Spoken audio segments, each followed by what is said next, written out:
ओम गुरुर्ब्रह्मा गुरुर्विष्णु गुरुर्देव महेश्वरा गुरुर्साक्षात् परम ब्रह्म तस्मै श्री गुरुवे नमः। आज की कथा शिव पुराण में। एक समय बिहार में तट पर हिरणाक्ष पुत्र अंधक से उनके भाइयों ने हंसी करते हुए कहा कि अब तुम्हारा राज्य से क्या प्रयोजन है। तुम्हारा पिता हिरणाक्ष तो मूर्ख था, जिसने शिवजी की तपस्या से तुम्हारे जैसे नेत्रहीन और विकृति रूप पुत्र को प्राप्त किया। तुम राज पाने योग्य कदापि नहीं हो सकते। भला कहीं दूसरे से उत्पन्न हुआ पुत्र भी राज में भाग पा सकता है। राज का अधिकारी हम लोग हैं, तुम नहीं हो। उन भाइयों की इस प्रकार की बातें सुन के अंधक बहुत दुखी हुआ और दिन हो या रात्रि निर्जन वन में तपस्या करने के लिए चला गया। वहां जाकर के उसने 10,000 वर्ष तक घोर तपस्या किया। इतने भर भी कुछ परिणाम नहीं निकला। तब उसने अपने उस शरीर को अग्नि में जला देना चाहा। अपने शरीर को अग्नि में जला देना चाहा। तो यह जान करके देवताओं का बड़ा भय और आश्चर्य हुआ। वे ब्रह्मा जी के पास गए। ब्रह्मा जी उसे वर देने गए और कहा कि हे दानव, मैं तुम पर प्रसन्न हूँ।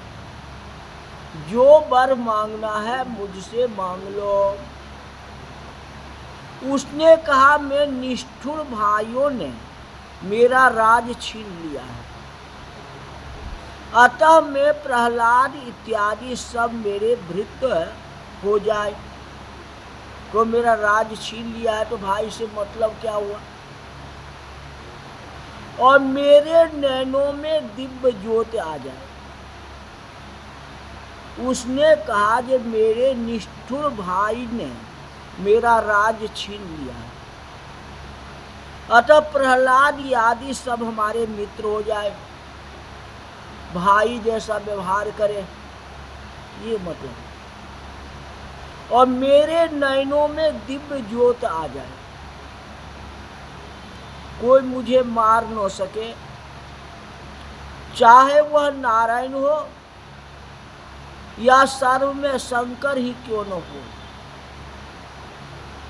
तो उनकी ऐसी वाणी सुन के ब्रह्मा जी ने कहा, ऐसा नहीं हो सकता है। भाई तो तुम्हारा हो सकता है, ये अजर अमर की बात जो कहते हो ये तो संभव है नहीं। तो तूने क्या बोला, चाहे नारायण हो या शंकर हो, कोई मुझे मार नहीं सकता। हम तो तुमको वरदान देने वाले हैं, तो हम कैसे मारेंगे। इसके अलावा कोई दूसरा वरदान मांगो।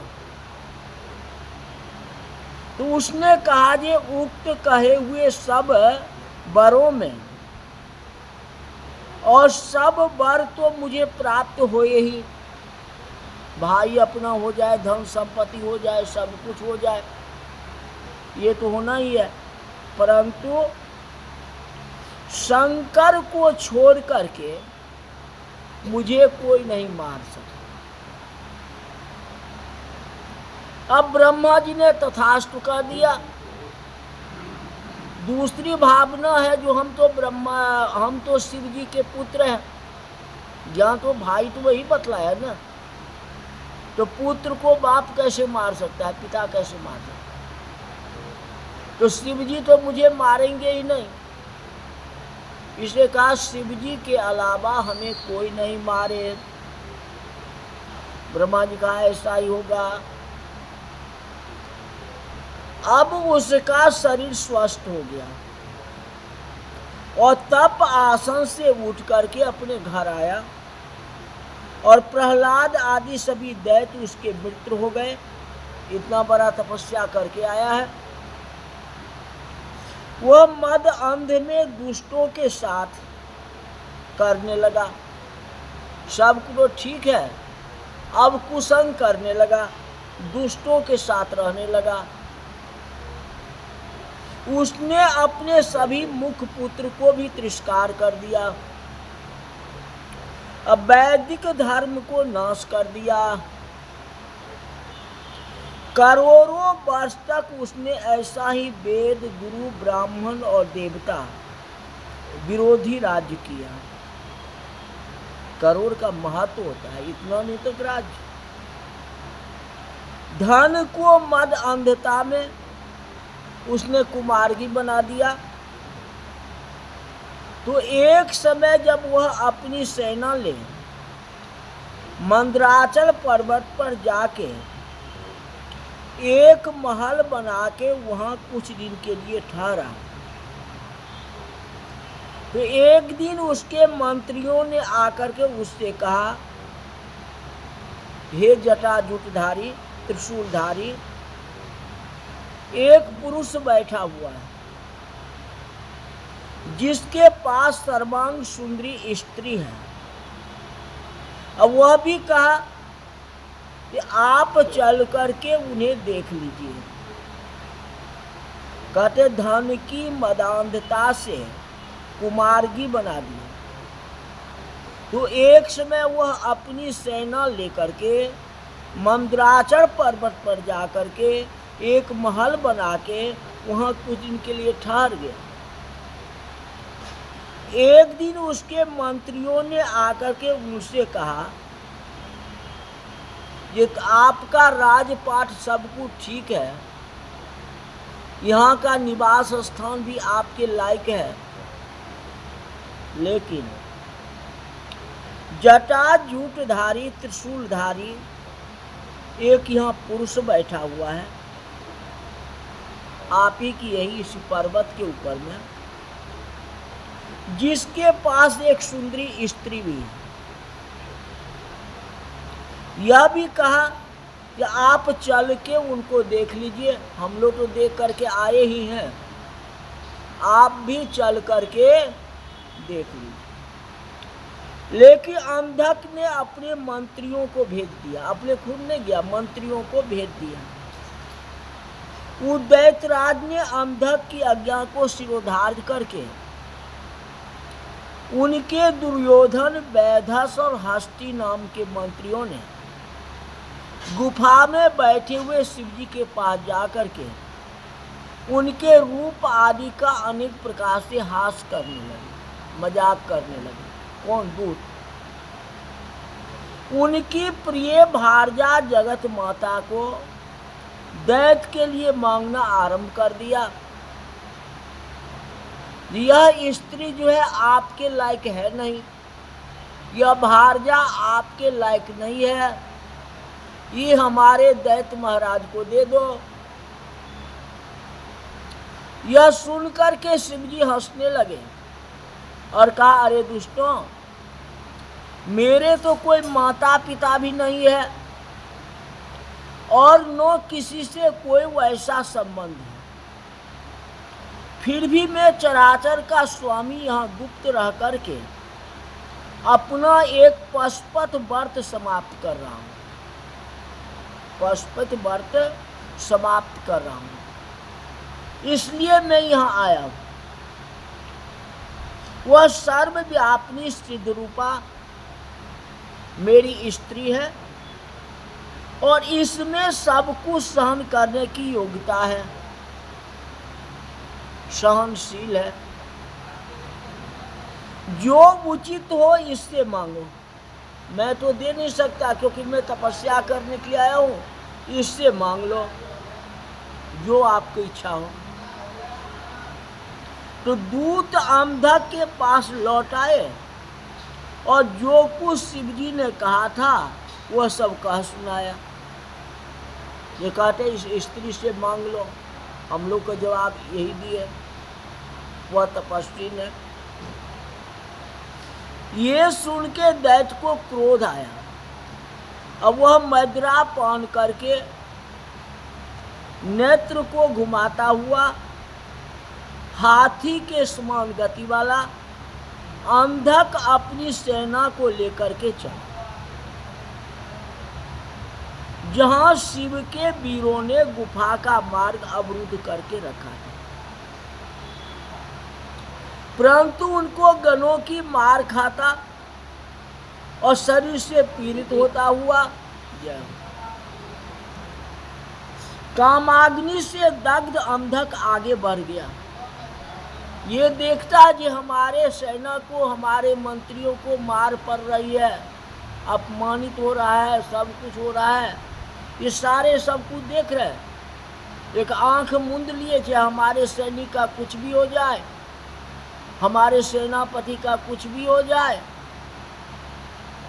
हमें प्राप्ति करनी। शिव जी के गणों को उसने मार करके भगा दिया। किसने? अंधक ने।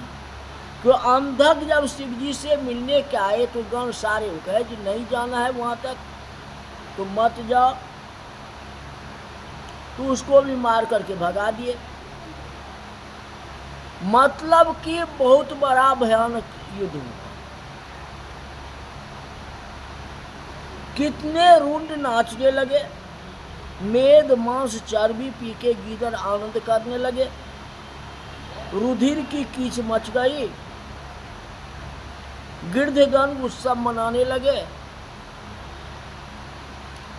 इस कांड से शिवजी को किंचित खेद हुआ और उन्होंने पार्वती से कहा, देखो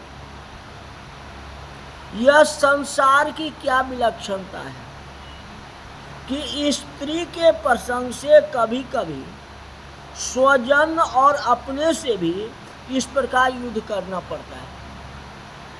किसी भी लड़ाई का जड़ जो है स्त्री ही होती है। स्त्री के कारण ही जो है कहीं लड़ाई होती है।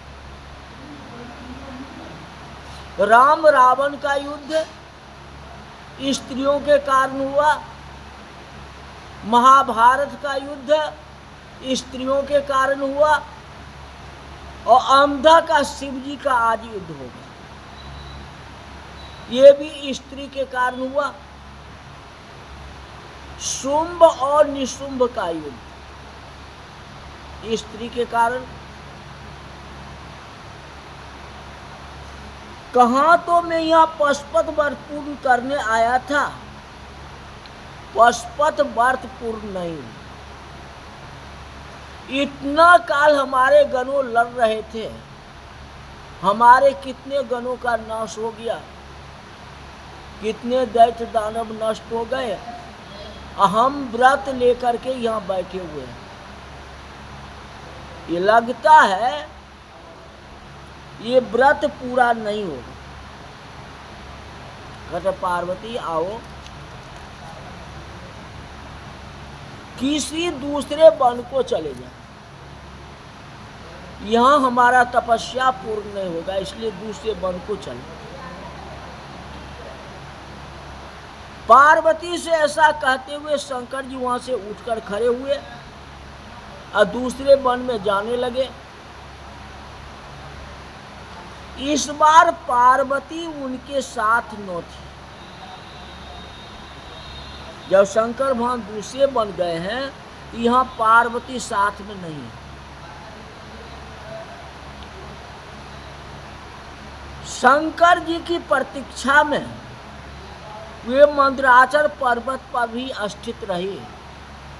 ये शिव जी का गुस्सा है, कोई बात नहीं है, फिर लौट के तो हमारे पास आएंगे ही।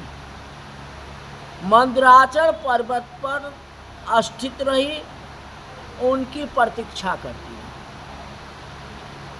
वीरक पुत्र उनको रक्षा करता रहा। उसी समय एक दिन काम पीड़ित अंधक पार्वती जी के गुफा में प्रवेश कर जाता है। अभी तो युद्ध में लगा हुआ था, अब शिव जी दूसरे जंगल चले गए, पार्वती जी अकेले हैं।